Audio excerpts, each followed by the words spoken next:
Welcome. I would like to welcome you to episode 436 of the Unpopular Podcast. This is the man, the myth, the legend, Jalen Hunter. Here at the Unpopular Podcast, I'm not only asking you to agree with me, I'm asking you to hear me out.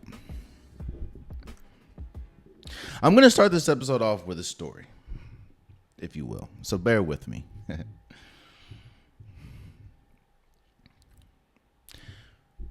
When you're watching TV, when you're watching anything, and an ad comes on, you have to ask yourself, what is that ad for? What is the goal of that ad? Usually, the goal of the ad is to draw the audience in, to get something, to watch something, to purchase something. That is the goal of any ad. People put money into ads so that it can get the consumer to buy, to purchase, to watch.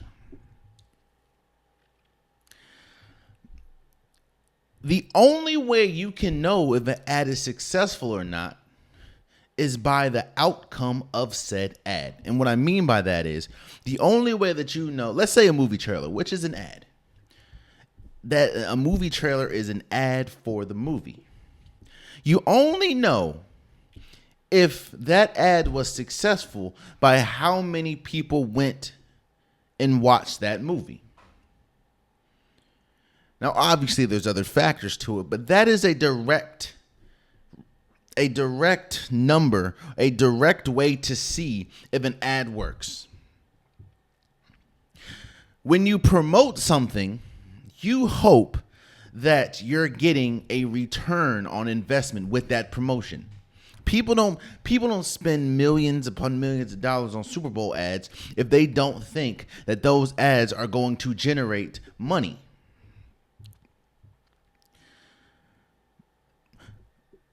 It's all about expectation, and it's all about results. If your ad does not show results, then it was not a successful ad. Let's bring it back to the sports realm. When Russell Wilson was traded from the Seahawks to the Broncos, in sort of in a different realm, in a smaller sense, that was an ad.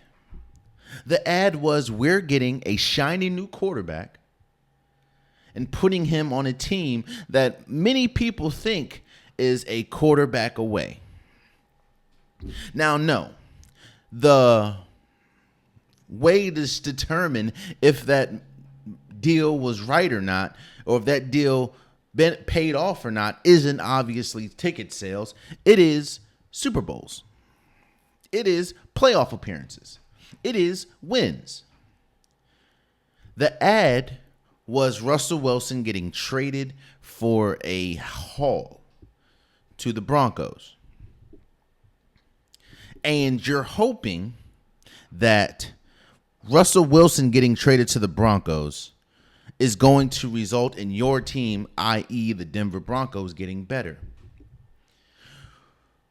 Well, there's a reason why, as we sit here today, as Russell Wilson is now on the Pittsburgh Steelers, there's a reason why that we say that that's one of, if not the worst transaction in NFL history. Because everything that was promoted in that ad, everything that was promoted with that trade did not happen. In fact, I will argue that the Denver Broncos got worse with Russell Wilson there than they did without him. Let's bring it back to the present. Free agency in NBA goes hand in hand with the draft in a certain sense. The draft, going into the draft, let's say this, going into the draft, one or two things can happen. You can either knock the draft out the park and your team is seismically better, or you can stumble on a few picks and your team is either the same or worse. The draft is meant to obviously have your team get better. The draft gives you an opportunity to to bring in pieces that can help you and that can help you in the immediate and in the future. That's what the draft is for. Free agency in a certain instance or in a certain realm is the same thing. You're able to get current players that either are free agents, that are unrestricted free agents, that are on player options. You're able to hopefully pry them from their team or pry them from free agency to get your team to be better. So going into free agency, I talked about this when it first happened. There were a few names that I said could shape free agency. I said these few names are the names that can drastically change how we view the landscape of the NBA. And I said the number one name was Paul George. Paul George, when we talk about the pool of free agents, now you can argue, and I'm not here to argue with you guys. You can feel how you feel, but you can argue that LeBron James was actually the number one free agent, and I'm not going to push back on that. But the reason why I said Paul George was number one instead of LeBron is because there was a real threat that Paul George could possibly leave the Clippers. I don't think that there was a threat that LeBron James was going to leave the Lakers. I think it was a foregone conclusion that he was going to opt out because LeBron opting out of his contract, he was able to get more with a new deal. So I didn't expect LeBron James to leave. And I still, even though he still didn't have a deal, I still don't expect him to leave. But Paul George was the one that I said couldn't shape this entire landscape of the free agent market. He was the ornament at the top of the tree. And you know that because everyone that had an opportunity to get Paul George went for him. And completely neglected, which we'll talk about a little bit later, completely neglected players on their own team to get Paul George.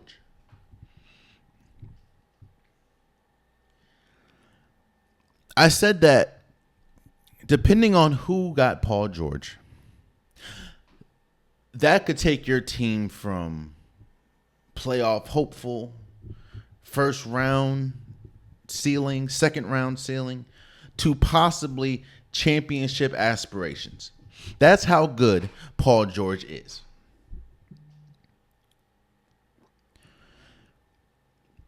Well, Paul George agrees to a 4-year, $212, which is the max, $212 million contract with the 76ers. Meaning, his stint with the Clippers are done. Now let's talk about the Clipper stint first. Let's first talk about Paul George's stint with the Clippers. And let me tell you why, and let me connect why I started this episode with promotions and why I started this episode with Russell Wilson. I don't know if you guys remember the haul that the Clippers gave up to get Paul George from the Oklahoma City Thunder. It included Shai Gilgeous-Alexander, who was a future MVP finalist. It gave up a litany of draft picks. It was the definition of a haul. I also don't think you guys remember how and why they got Paul George. I think this is one of the first times in recent memory that I could remember a player literally stick up a team saying, Kawhi Leonard goes, who just won a championship for the Toronto Raptors. He said, I am going to LA regardless. If you don't go get Paul George, he tells this to the Clippers. If you don't go get Paul George, I will go to the Lakers that has LeBron James, that has Anthony Davis. If you do get Paul George, you guys have my services. Which prompted the Clippers to give so much for Paul George, because Paul George knew this as well. Which means that the ball is in the player's court. No pun intended. So as we sit here, this was in 2019. As we sit here, 5 years later? You got to ask yourself, what did we get from that? Which goes back to my promotion analogy. When you see a movie trailer, you're hoping that whatever you just watched on the trailer is 10 times better than, or 10 times more exciting than what you just watched. Meaning, you see a trailer for a movie that is 2 minutes and 10 seconds, 2 minutes and 50 seconds. Obviously, the movie is not 2 minutes and 10 seconds long. Obviously, the trailer did not just show the whole movie as you hope. So you're hoping that the trailer, if it does get you excited, you're hoping that the movie is much better. But the trailer is what draws you in. The trailer is what gets you to the movie theater. The name Kawhi Leonard and Paul George, especially in an era that has duos and that has trios, that sounds like a championship caliber duo. In fact, you know who else thought that sounded like a championship caliber duo? The LA Clippers, because they would not give up as much as they gave up to get Paul George and Kawhi Leonard if they didn't think it was going to at least get them close to a championship, at least get them in an NBA Finals. But you see, there's also another side to promotion.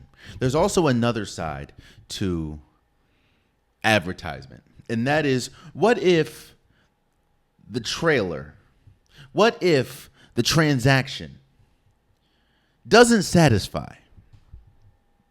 What if the trailer is so good, but then the movie is not? Then what happens? As a consumer, you feel empty. You feel like you've been cheated. You feel like you've been lied to in a certain extent. Because the trailer isn't going to tell you that the movie's bad. In fact, the trailer takes the best parts of the movie to get you to see the movie. As we sit here today, I'm not going to go as far, because I have to sit with it, but I'm not going to go as far as to say that this whole Clippers era, Paul George, Kawhi Leonard Clippers era, was one of the worst eras in NBA history as far as expectation to reality. I'm not going to go as far as to say that the Paul George trade was the worst in NBA history.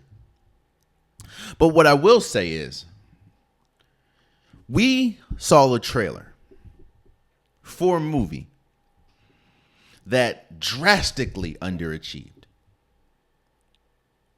Now, you can say, well, Jay, of course it underachieved. Injuries play a part in sports, and you can never really predict an injury. So how can you say that it was a failure if they kept running into injury? And for that, I say you're right. But one thing, I will answer that by drawing your attention to the stock market. The stock market is unpredictable. But you know what a lot of people in the stock market go off of? Trends, go off of what they've seen. Kawhi Leonard had an extensive history with injuries before going to the Clippers. In fact, one of the biggest reasons why he's not on the Spurs right now is because of injury. One of the reasons why he was available for the Toronto Raptors and not the Spurs is because of injury. Paul George has had a lengthy battle with his injury. We know the famous Team USA game that obviously drastically changed Paul George's entire career.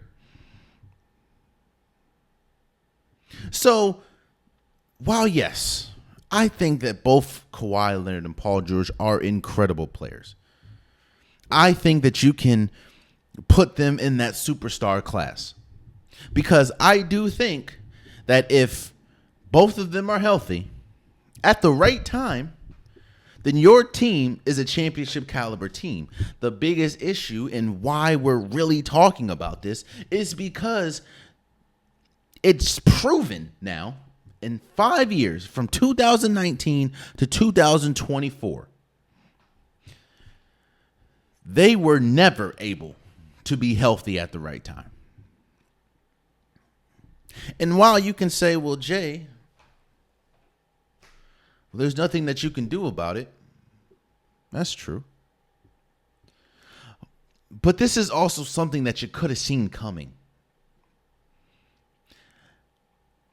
I'm not saying if I was the Clippers. It goes back to the draft, what I was talking about. A lot of people, obviously, if people knew that Giannis was going to turn into Giannis, he would have been drafted higher than he was. I'm sure if people knew that Damian Lillard was going to be who he turned out to be, he would have been drafted higher. I'm pretty sure if people saw what Kwame Brown was going to be, he probably would have been drafted lower, if not drafted at all. So hindsight is obviously, you don't really have hindsight in these situations outside of a few people. Everyone knew LeBron James was going to be LeBron James. Everyone could have told, yeah, Carmelo Anthony is going to be a pretty good NBA player coming out of Syracuse. You could have told, you could have seen that. I don't think anybody would have saw that Draymond Green was going to be the key factor of a dynasty, you know?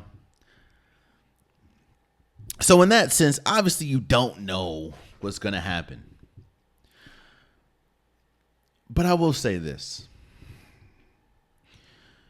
As we sit here and Kawhi Leonard has left. Kawhi Leonard is not Kawhi Leonard, I'm sorry. Paul George has left. Paul George is no longer an LA Clipper. A team that had so much promise and thought that this transaction was going to result in high return. As you look up, we got nothing. We had one conference final. And the biggest reason why they lost that conference final is because the team was not healthy, or your stars were not healthy when they needed to be. So I'm not going to go as far as to say that this was the worst era in NBA history for a team, especially when you look at how, some of the early Clipper days. But what I will say is, when we talk about promotion, when we talk about excitement, the promise that this duo had, Paul George and Kawhi Leonard, didn't even come close to returning on that investment. Mind you, obviously you didn't know what Shai Gilgeous-Alexander was going to turn into. You didn't know what all those draft picks were going to turn into. But you know what you did know is that you were trading for someone who is a star, but has a lengthy history of injury. Pairing him with another player that has a lengthy injury history. And now,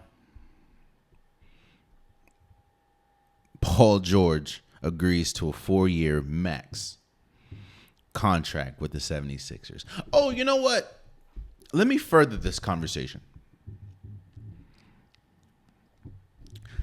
This deal did not happen on what? July 1st. Now, obviously, yes. Technically, the deal happened on July 1st when free agency popped off, Or I think June 30th was when free agency first opened, and then July 1st, the deal was announced, I believe. Early July 1st. This deal did not happen on July 1st, though. This deal happened when Kawhi Leonard got his deal for the Clippers, signing that extension. I told you guys, you know what? I think that I know it's crazy when I say when this podcast gets big, seeing as though I'm 436 episodes. But one of these days, y'all are going to view me as somebody that clearly knows what he's talking about, As a person that studies basketball, studies sports, I see things. And we're going to talk about a little later. History will tell you everything that you need to know. Everything that's happened in the current 9.9 times out of 10 has happened before in history. History gives you a roadmap of how not to make the same mistakes. Well, I'm going to talk about, remember that. I'm going to talk about that a little bit later. But I said, when Kawhi Leonard got his extension, I said that sets a precedent for the Clippers. That sets a precedent for Paul George. That sets a precedent for Russell Westbrook. That sets a precedent for James Harden. And I said, I bet you I know what the Clippers are going to do. What the Clippers are going to do is they're going to say, Kawhi Leonard is our best player. There's no way that you're going to get a contract that exceeds Kawhi Leonard. And getting Kawhi Leonard's extension out the way essentially set the fate for Paul George and for Russell Westbrook and for James Harden. I said, there's no way, and I said it on this podcast, there's no way that Paul George can expect the Clippers to give him a deal that is more than Kawhi Leonard, because they view Kawhi Leonard as the number one option. They view Kawhi Leonard as the best player.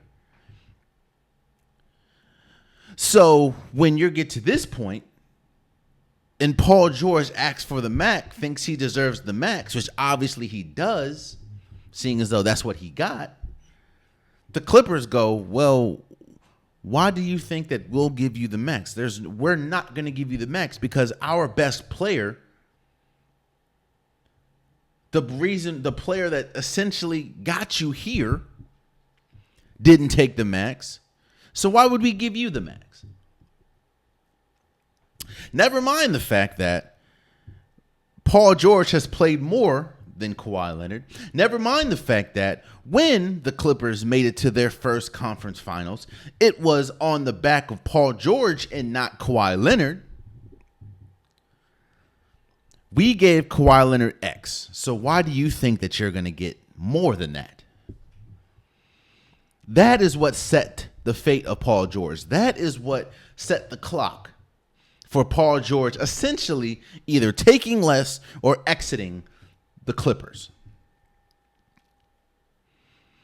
The Clippers did this to themselves. Going into free agency, I said to myself, I would be shocked if they got 4 out of 4. And what I meant by that is I would be shocked if by the time the season started, next season started, they would have Kawhi Leonard, Paul George, James Harden, and Russell Westbrook. I'd be shocked because I knew reports came out about what Paul George wanted and what Paul George was going to demand. Everyone and their mama knew he was demanding a max contract. The question was the Clippers going to give him that? So I said 4 out of 4 was going to be unrealistic, but I'd be shocked. I said I'd also be shocked, but I think the Clippers are hoping to get 3 out of 4. I think out of obviously the 4 Hall of Famers or future Hall of Famers, you're hoping that when the season starts next year, especially in a new arena, an Intuit Arena, you hope that 3 out of the 4 are going to be on the team. Meaning if you lose James Harden but keep Paul George, Kawhi Leonard, and Russell Westbrook, you can deal with it. Or if you lose Paul George, you still have James Harden, Russell Westbrook, and Kawhi Leonard, you can deal with it. As I sit here right now, I think realistically, because you see that Russell Westbrook, which I don't understand for the life of me why he did this, but Russell Westbrook accepts his player option. I don't understand that because especially when you look at the landscape of the league and the teams that need guards, he could have got much more than I think was it $4 million. But as we sit here today, Paul George is gone, and they're trying to actively find a trade for Russell Westbrook. Realistically meaning that more than likely by the time the season starts, it's going to be 2 out of 4. 50% of your Hall of Fame roster is gone because of decisions that y'all made. You see, this movie obviously didn't turn out what you expected. This movie was a little sour. All because of decisions that you make. Now, obviously in hindsight, I understand giving Kawhi Leonard the extension. I get it. I probably would have gave him the extension. But in that, I wouldn't then hold back in giving Paul George, who has been, even though it's obviously been not more, but he's been more reliable than the person that you just gave an extension to. So I'm not going to go to the negotiation table saying, hey, we gave Kawhi Leonard, who is a 2-time champion, a 2-time Finals MVP, we're going to give him that. You can't get more than that. I'm not going to go to the negotiating table saying that. I understand it, but it's just like, all right, well, yeah, cool. But who's played more? Who was the guy that led you to a conference championship? Was it him or was it me? Who has been your most reliable player? Was it him or was it me? I think another thing that killed Paul George's chances, and this is on Paul George, is I don't mind being a number 2 option comment. Because we clearly see that the Clippers viewed you as that or viewed you just like that as well. Meaning, if you even come out and say that, you're never going to get number 1 option money from that team.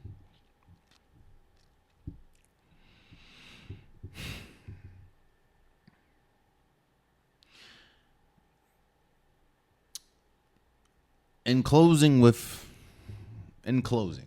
of this section of the episode,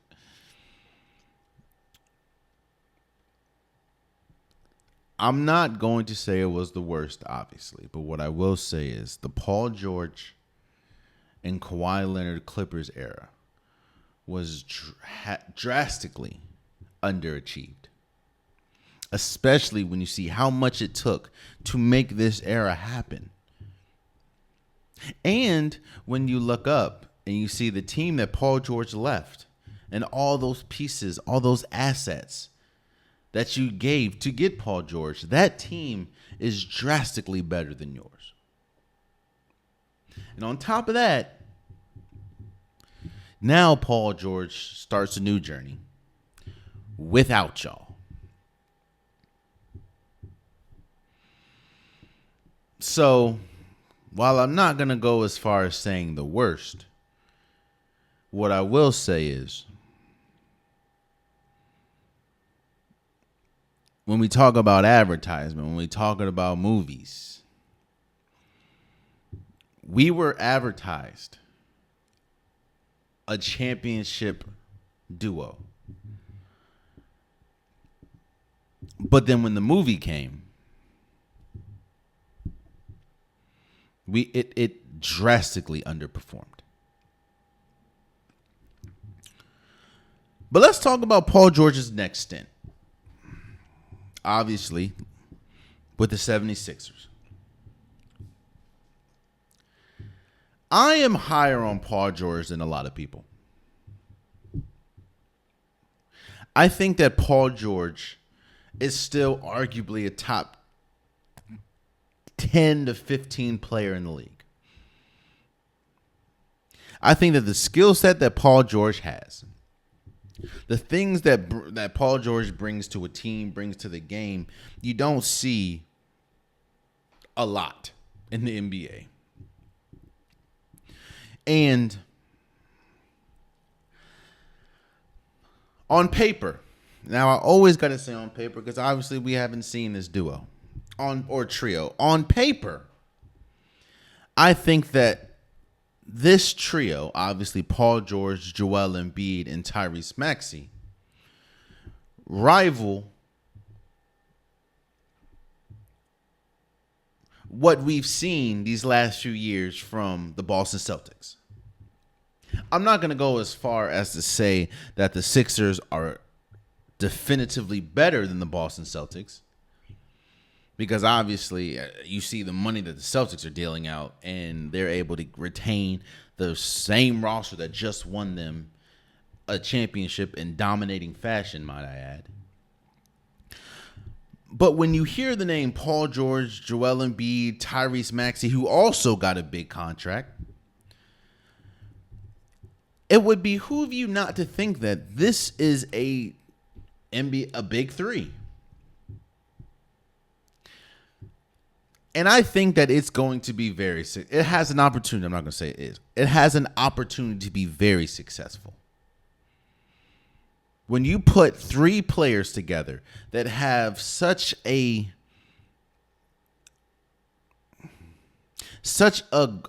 grip on their position, meaning Tyrese Maxey is one of the best point guards in the league. Paul George is one of the best shooting guards / small forwards in the league.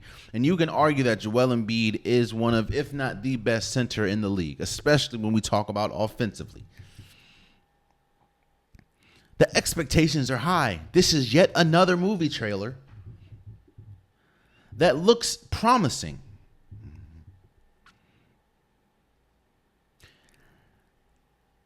And I do think that, at least on paper, out of respect of all three of them, the big three, I think that you have to put them as close to the top of the East as possible.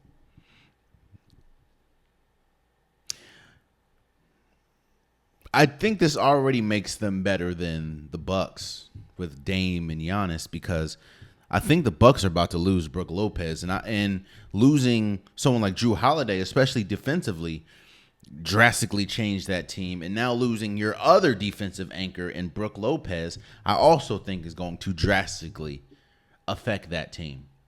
And as we saw last year or last season, the pairing of Dame and Giannis can be blockbuster, but I don't know if it can be championship wielding, Especially, and I thought it was. I mean, I was one of those people that was like, yo, this makes them the best team in the East, and this, that, and third. Obviously, and that's kind of why I always preference it by saying on paper, because you never know what's going to happen.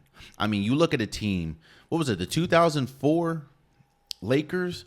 You had Shaq, Kobe, Karl Malone, Gary Payton. On paper, that team should obviously win a championship. Well, they didn't. They lost to the Detroit Pistons. So I always preface it by saying on paper. And on paper, this 76ers team is good. This 76ers team is borderline great. I think that, we've been always talking about how Joel Embiid has never made it out of the second round of the playoffs. Well, I think it is a drastic underachievement if they don't make it at least to the conference finals. That's how good Paul George's presence is to this team and how important it is, especially when you talk about Joel Embiid and how good he is offensively, especially when you talk about Tyrese Maxey and how good he is offensively. The injection of Paul George on this team, I don't expect anything less than a conference finals. If they don't make it to the conference finals, then we have a major problem on our hands. But I will say this in closing. And when I mean closing, I mean I'm about to go to another topic after this. We're about to get off Paul George. We've been talking about Paul George for almost 40 minutes now.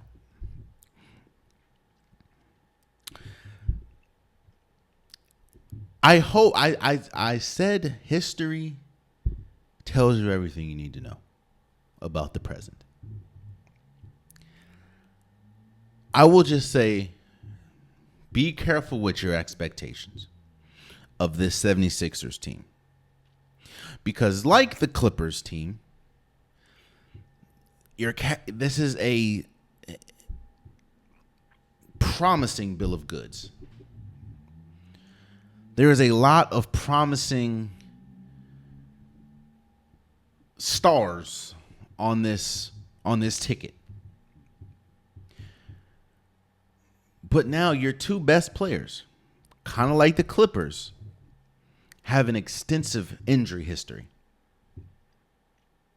And kind of like the Clippers, your best players have been injured at the most important times.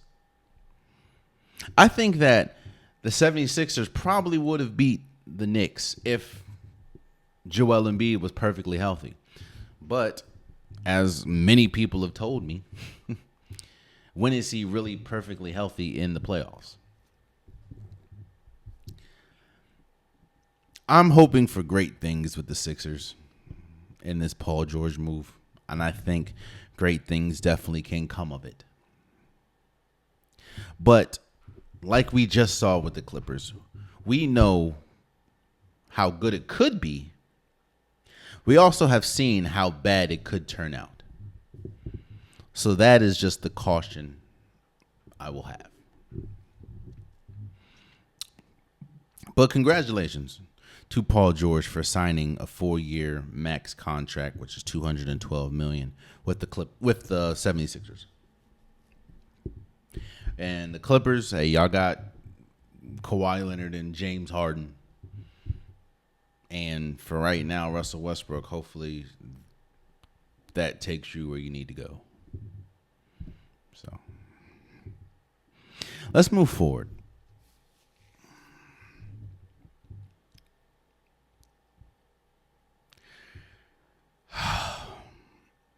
Again, I don't want to toot my own horn. And one of these days, you guys, the world, will respect my takes. And I'm not saying I'm clairvoyant. I'm not saying all of my takes are 100% correct, because they're obviously not. But sometimes I be hitting stuff on the head, man.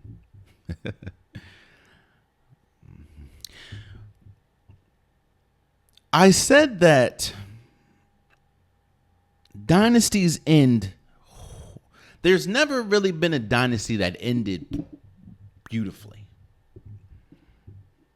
There's never really been a dynasty that ended well. The two things that we do know is dynasties have to end. They're going to end eventually. And usually they're not the prettiest.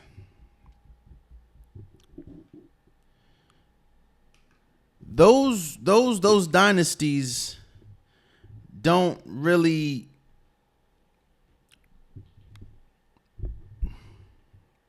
don't have a pretty ending.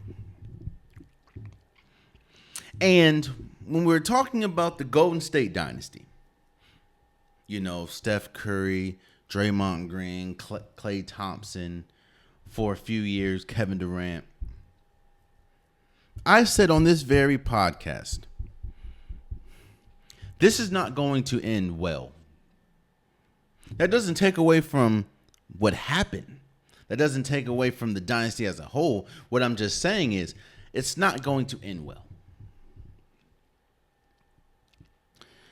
Well, as we sit here today, the dynasty as we know it, the Golden State Warrior dynasty, has officially come to an end. Klay Thompson, who was a pivotal key to this dynasty, is now gone. He joins the Mavericks in a 3-year, $50 million contract in a sign-in trade with the Warriors.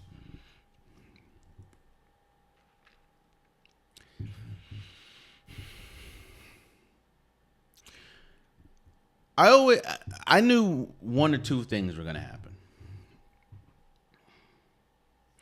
Either the trio, Steph, Klay, Dre, were going to have to break up eventually, or Golden State was going to have to pay a hefty price for what they've done instead of what they could do. You see, the thing that kills dynasties,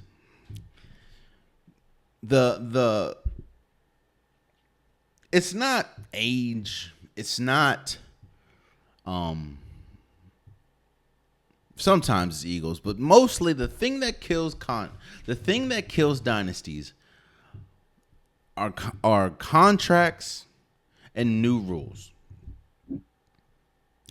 The reason why I don't think we'll ever see a dynasty again, and the reason why I think it's so difficult to now repeat and go for a three-peat, is because of the new apron rule or law, new aprons that the NBA has established, and just how contracts and salary cap and luxury tax, how all that is formed, and the impacts that has on teams, or on top of that, the detrimental impact your team had, or the second apron, being over the second apron of the contract realm has on a team.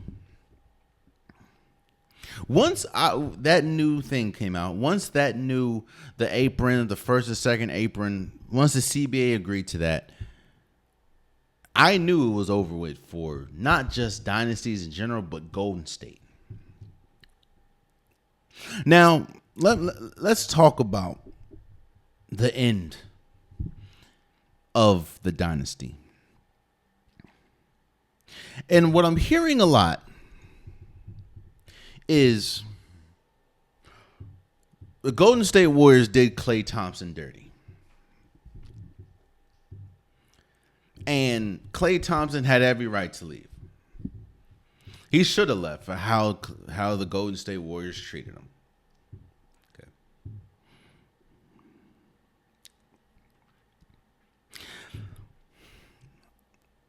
I think the hardest thing for a team, and the hardest thing for a fan, the hardest thing for a player is that line of, am I paying for what you did right now or what you did before?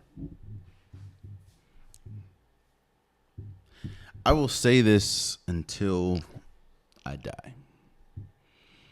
I think one of the worst things that happened to the Golden State Warriors was that 2022 championship. Now, yes, obviously you want to win a championship. And they should. And I think it was tremendous for the team, tremendous for them. I think it definitely cemented Steph Curry as arguably a top 10 player of all time. I think putting a cap on putting a championship seal on the dynasty, seeing as though that was their fourth one.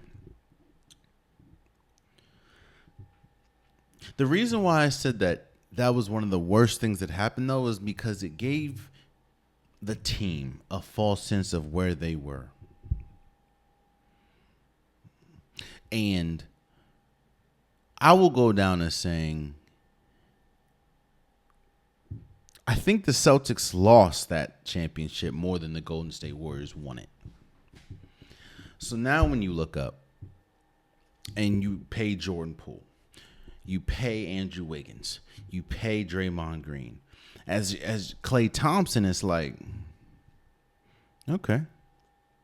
You give Klay Thompson a contract, but he doesn't want to take it. He wants to play it out because he thinks that he's going to play himself into more money. Well, that didn't go so well. He had statistically one of his worst seasons last year. Now, for Klay Thompson, one of his worst seasons is somebody's best season. Klay Thompson is a future Hall of Famer, obviously a key part to this Golden State Warriors dynasty. Klay Thompson, in my opinion, is the second greatest shooter of all time. I get it. But the Golden State Warriors have paid him when he got hurt, like when he tore his ACL, gave him a max contract. And when Steph Curry, when Klay Thompson, whoa, what was that? When Steph Curry, Kevin Durant, when the Kevin Durant, Steph Curry Warriors were doing their thing, Kevin Durant continuously took pay cuts. Steph Curry continuously took pay cuts. Draymond Green continuously took pay cuts. You know who didn't take pay cuts? Klay Thompson. Now, I'm not saying he had to. I'm not saying he had to, and I'm not saying he should have. But what I'm saying is, for everyone that's saying that Golden State did him dirty, I can give you 5 instances where they actually helped him.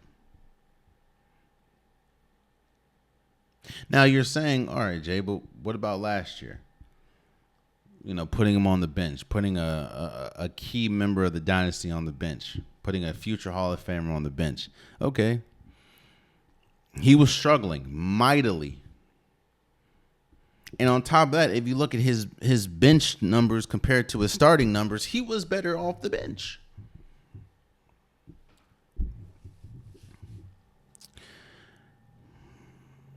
I do think that,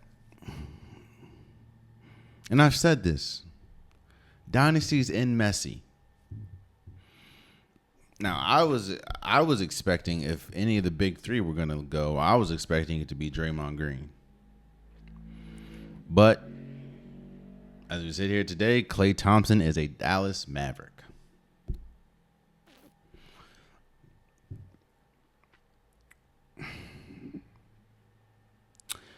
And a lot of the reports coming out saying that this wasn't a decision that was just made. He felt disrespected by the contract. He thought he was going to get, I don't know if it was a max, but he thought he was going to get close to the max with Golden State. And it was also about the years. I think they were trying to pay him 2 years when he wanted 3 or 4. But I also think that they were trying to line up his contract with Steph and Dre, and all 3 of them can kind of go out together. But it didn't happen that way. And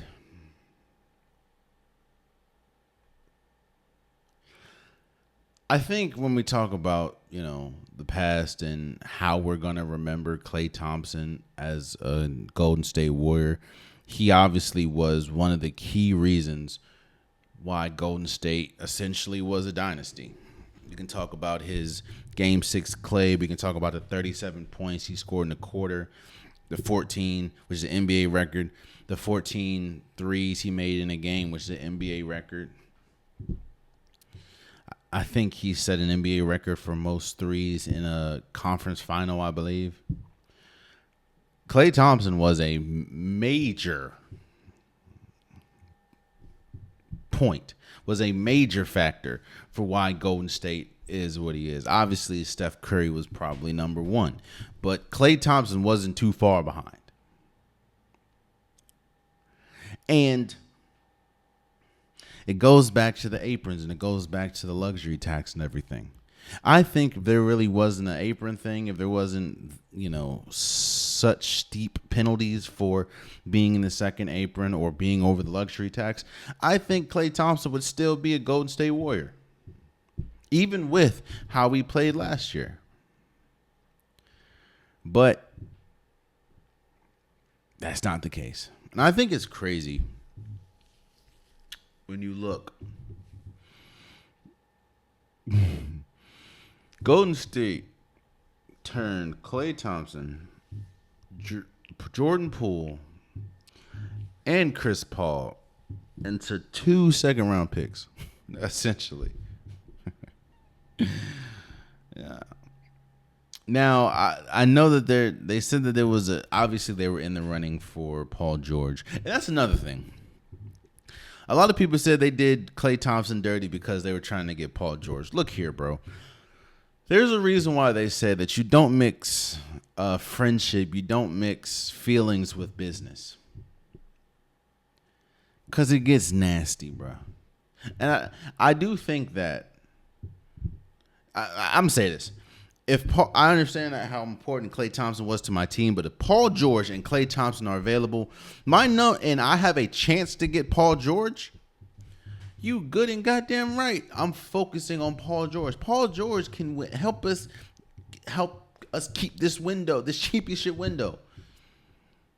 I don't think Klay Thompson is at that point where if you just get Klay Thompson and not Paul George, I don't think he's at that point anymore. That's just truth. I think he's going to be a big acquisition for the Dallas Mavericks. Now when Luka and Kyrie kick to the 3-point line, that's Klay Thompson instead of Derrick Jones Jr., But I do also think that defense plays a part, and Klay Thompson has struggled mightily on the defensive side of the ball his last few years, obviously so, with the ACL and Achilles injuries. I think defensively is where you're starting to see them happen, but Klay Thompson was playing in his head a lot last year, and I think that you're going to get a newly reformed Klay Thompson, a happy Klay Thompson, and I think that is a huge upgrade from Derrick Jones Jr. and Tim Hardaway Jr. So I think for the Mavericks, it was a win-win. I think it was pretty good. I still don't think this makes them a championship caliber team, even though I know they did just go to the finals. But I think that was more of I think that was like a once-in-a-lifetime thing for them right now. But yeah, man. I think what we have to do is we have to really, let's just not forget. I understand people hated it because, there are some people that don't like dominance, and, that's their prerogative, rightfully so. But Klay Thompson was a member and a key piece to one of the most, if not the most dominant team in NBA history. Like, there were years, especially with Kevin Durant on it, there were years where it was a foregone conclusion who was going to be in the finals. And for what? 3 years? 4 years? 5 years? From 2015 for 4 years, it was, yeah. And shouts out to Klay Thompson, man, for getting the money he felt he deserved, even though he took less. Because I know the Lakers were trying to get him. They were willing to offer, I think, 4 years, $80 million. That's another thing, bro. Like, why? I get the appeal of Dallas over the Lakers, seeing as though Dallas did just go to the NBA Finals. But why is it that it seems like every single time the Lakers trying to get somebody, they strike out? Like it, I don't know, bro. I don't know, but Klay Thompson is now with Dallas. It's going to be weird. It's going to definitely take some time to adapt, but we saw this coming a mile away, man. I'm not going to blame Draymond Green for ending the dynasty. Well, a lot of people are. I do think that his actions definitely sped up a lot of things. The punch, just all his antics. Last year, being suspended so much, I think his actions sped up a lot of things, and did essentially put the Golden State Warriors in the position that they are in now. I think he's still important to the team, but Golden State would be much better off if Draymond Green showed out a little bit. But I think the thing that ultimately ended the Golden State dynasty is something that we should have saw coming, and that was the new aprons in the NBA payroll. In fact, I think even when Wendy came out and said that this is the end of teams like Golden State. I think the Celtics have one more year because that apron is about to hit them hard. I mean, you gave Jason Tatum $300 million. You gave Jaylen Brown $300 million. You gave Derek White $125 or something like that. Drew Holiday got an extension. That second apron is about to hit the Celtics hard after this year. So they got one more year to get together, or they have to figure some things out.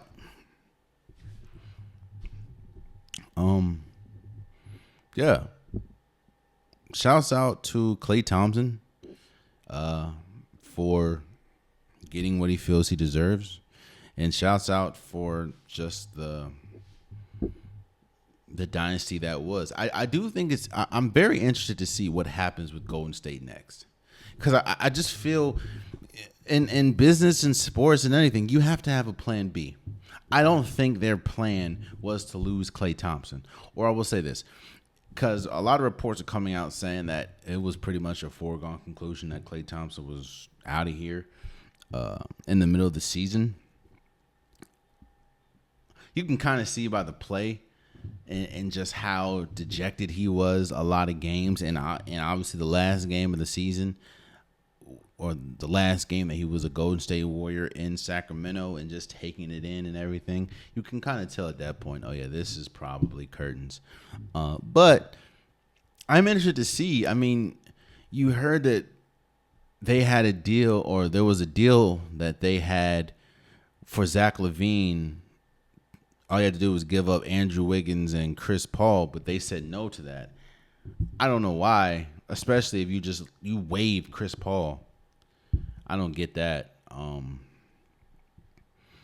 Maybe they get Lauri Markkanen, but I don't know how they'll be able to do that. But I do know that you have, and I've said this before, you have to capitalize on the prime or the years that you have Steph Curry playing like a top 10, top 5 player. Because if not, because the last thing you want to do is waste the prime years of a superstar, or the good years of a superstar, especially the age that Steph Curry is, because a lot of times you don't. I tell you, man, championship windows close, bro. When they close, they close. You don't believe me? Look at the Yankees. Look at the Florida Gators. Look at the Tennessee basketball team. You know what I'm saying? Like, when championship windows close, they close. And if you have, especially in basketball, if you have a superstar, that gives you an opportunity to win a championship. I'm not. Obviously, some opportunities are bigger than others. Like, I think the Celtics window, is clearly wide open compared to the Golden State Warriors right now. But because you have Steph Curry, you always have a shot until Steph Curry starts playing like trash, which I don't see happening for a few years at least. So I'm very interested to see what their plan B is, because you could add Zach LaVine. The Bulls are literally trying to give Zach LaVine away, and nobody's taking him. I don't see how, and I doubt that they're going to get DeMar DeRozan. And I don't see how, but obviously Golden State's name is in the running to get Lauri Markkanen. So I don't know. But as we sit here today, not only is the dynasty completely or fully done in Golden State, but their hopes of winning a championship is slim to none. And when I say slim, the only reason why it's slim is because you have Steph Curry. So, and congratulations again to Klay Thompson for getting what he feels he deserves, and hopefully going to a place that's going to make him happy and make him comfortable, and that is the Dallas Mavericks. So, we'll see.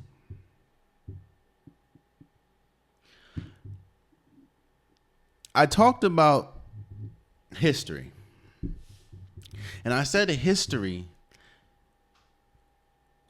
tells you everything you need to know about the present.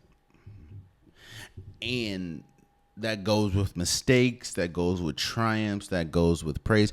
When you need to figure something out, look in the past. It's always been there. On top of that, mistakes start to you can see a mistake and be like, I've seen this before and I see where this is going. One of the names, we were talking about free agency, and one of the names that I said was going to be drastically important to free agency was Kentavious Caldwell-Pope. I said the Denver Nuggets cannot afford to let KCP walk because how vital he is to the team, on top of the fact that they just lost Bruce Brown, who was yet another vital piece to that team. I said, for what he does for the team, for how important he is, you cannot let him walk. Well, as we sit here today, KCP is on the Orlando Magic. I think he signed like a 3-year, $60 million deal, something like that. The reason why I keep talking about the past, this Denver Nuggets situation reminds me a lot of another team and another superstar situation. You look up, and a lot of people ask, well, Jay, why did Dirk Nowitzki only win one championship? Dirk Nowitzki is widely considered one of the greatest players of all time. One of the greatest scorers of all time. One of the greatest foreign players ever. I think he is top 5 still, or top 6 in scoring all time. Dirk Nowitzki was arguably one of the greatest power forwards of all time. He has MVPs, scoring titles, yet and still, he only has one championship. Why is that? A lot of it was because management failed to surround him with pieces. When they did have pieces, management either lowballed them because they had Steve Nash. Management either lowballed him. They had Sean Marion, but he won a championship with Sean Marion. They had Michael Finley, but they won. But the reason why we didn't see as much success as we thought we would from someone as great as Dirk Nowitzki is because the team continued to think that Dirk was good enough and Dirk was enough to get over the hump. While he was a very important piece, he was never enough. There's never been a player in NBA history that won a championship by themselves. I'm starting to see those same practices, you can say, those same decisions being made when talking about Nikola Jokic. Nikola Jokic, in all respects, is obviously one of, if not the best player in basketball. What he does at the center position, we've never seen from somebody else. But the passing ability, the handle ability, the way that he's able to score in multiple areas of the floor, we've never really seen anything like Nikola Jokic. But that doesn't mean that you shouldn't stop, and just because they won a championship doesn't mean you should be content with what's around him. I understand that Jamal Murray is good. I understand that Michael Porter Jr. is good. But KCP was probably the third most important player on that team. Aaron Gordon, I understand, is good. But that you see what happened and how different the team looked when one of those important players and Bruce Brown left. Well, you just lost a second very important piece. And as we're looking at right now, it doesn't look like they're doing much to replace him. All these free agency moves, and the news that I'm hearing is the Nuggets are trying to get Russell Westbrook. As good as Russell Westbrook is, I don't know how that's going to work alongside Nikola Jokic. I just don't want the same mistakes to be made. Again, we have to continue to look at history. And history will show you that it doesn't matter how good you are, you need help. And you can't continue to put burden after burden on your best player because it's not going to end well. That's something, and shouts out to Golden State, man.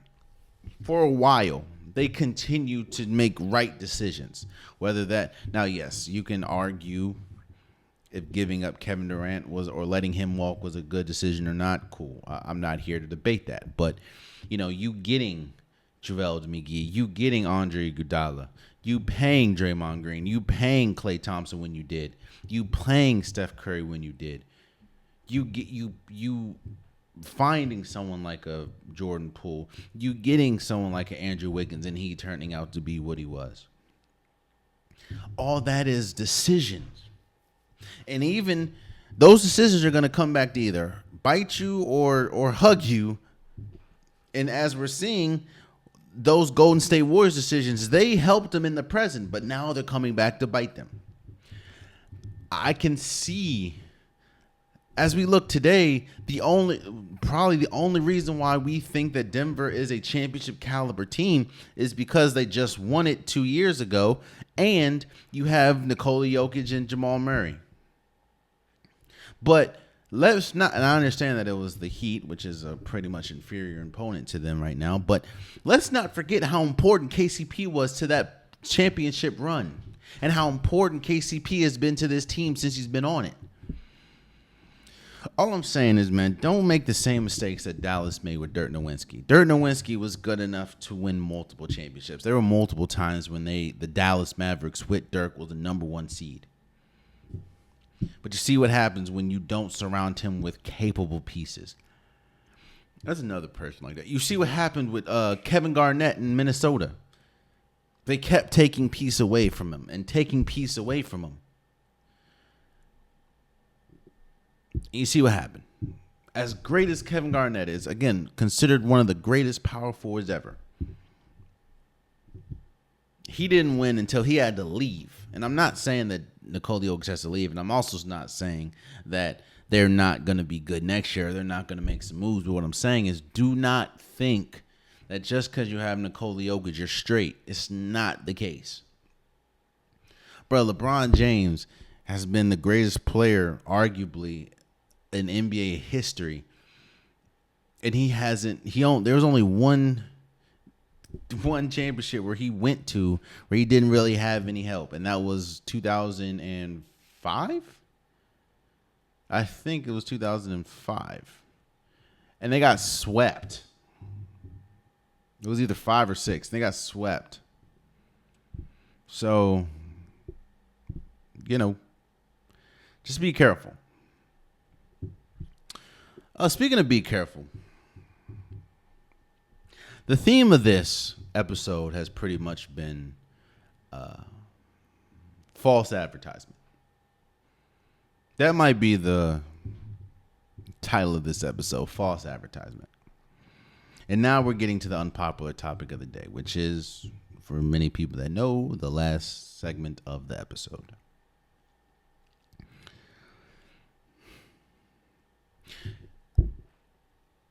When you build a team and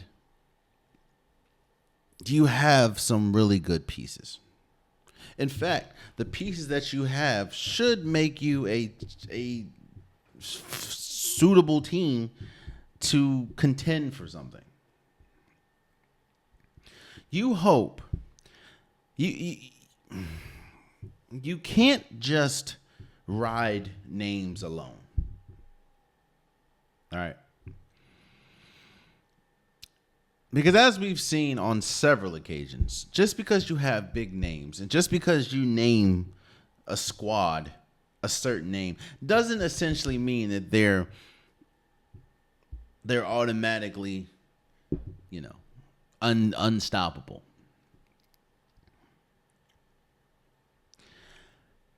Team USA is hosting Copa América. And as we sit here today, they have been eliminated from Copa América. The host team has been eliminated from Copa América in the group stages, which is pretty much like stage 1. They didn't even get a chance. And a bunch of people are confused. A bunch of people don't understand what happened. How did a team that we call the golden generation lose to Uruguay and lose to, I don't remember the other team they lost to, but they lost, was it Panama? I think they lost to Panama. They lost to Panama and Uruguay, I believe. This team is the golden generation. This is supposed to be the best Team USA men's soccer team that we've ever had. To answer that question, let's harken back to 2004. Let's look at the USA men's national basketball team in 2004. Allen Iverson, Stephon Marbury, Dwayne Wade, Carlos Boozer, Carmelo Anthony, LeBron James, Emeka Okafor, Sean Marion, Amari Stoudemire, Tim Duncan, Lamar Odom, and Richard Jefferson. In this list, you have multiple MVPs, multiple finals appearances, multiple finals champions, multiple finals MVPs, arguably the greatest player of all time, arguably the greatest power forward / center of all time. This is a squad. But this, like I've been talking about majority of this episode, this history can show you everything that you need to know about the present. I don't care the names that you have. You can be called the golden generation, the silver generation. You can be called the greatest of all time. If you don't produce something, if you don't play up to the caliber in which that you're supposed to play, it doesn't matter. Mind you, the 2014 team that I just said, for people that don't know, went home with bronze. Meaning they didn't even have they lost 3 games. They lost to Puerto Rico by damn near 20.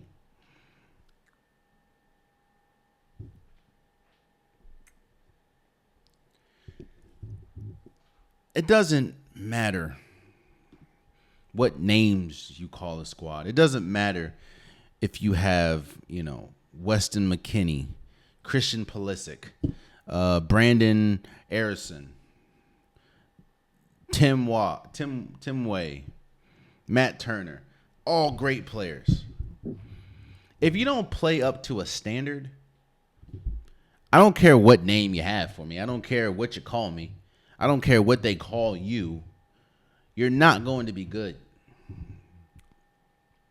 And time after time, look, I'm not saying that Team USA men's is supposed to be viewed as a world power in soccer/football. I'm not saying that. But what I am saying, and why people are so up in arms, which they should be, is that if you're the host country of Copa América, the least you can do is get out of the group stages. And not Tim Way, not get ejected or get a red card, meaning you're out the game. So now they got to play 10 people and they essentially lose that game. So now you got to play against a 15-time Copa America champion in Uruguay. And you had your shots. That's the thing about it. You had your opportunity to win these games. You didn't.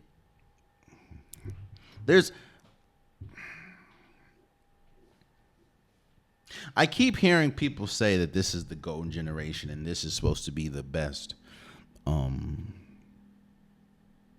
This is supposed to be the best Team USA soccer men's team ever. I also heard that, because of that, people think that Greg Berhalter, who is the coach, should be fired. Look, I don't know who should be fired or not. I don't know if this is the greatest Team USA team, but what I will say is this. This is yet another year where Team USA underachieves. This is yet another year where Team USA, the final game, they look lifeless. And whether it's mistakes, whether it's just inferiority, they do not look capable of winning anything. And again, Christian Pulisic, Matt Turner, Weston McKennie, these are really good players. But again, this is yet another year where they underachieve. So you can call them a golden generation, cool, but what have they accomplished? Because at the end of the day,